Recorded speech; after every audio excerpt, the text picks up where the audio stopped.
конце апреля этого года был задержан молодой 27-летний адвокат Чуйской адвокатуры, якобы за соучастие в вымогательстве взятки. Я не буду чисто юридическими терминами говорить, доказывая о том, что он не является субъектом данного преступления. Хотелось бы отметить другое. Задерживается адвокат, якобы в соучастии в вымогательстве со следователем. Но первый такой вопрос. Если он является соучастником следователя, а где же следователь сам? Нету следователя, он не закрыт, он даже не задержан, он находится на свободе.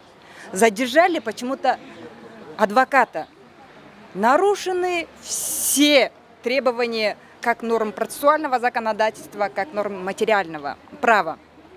Поскольку, чтобы адвоката задержать, чтобы адвоката обыскивать, в первую очередь должен быть судебный акт. Хотелось бы привести пример. Например, всему народу известно, чтобы задержать судью, чтобы содержать судью в СИЗО, что нужно? Согласие Совета по отбору судей.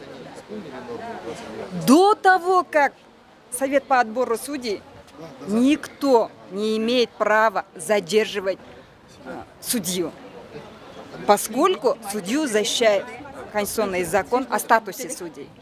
Адвоката защищает закон об адвокатуре, о статусе адвоката. Точно такой же статус. Чтобы задержать, арестовать адвоката, должен быть судебный акт.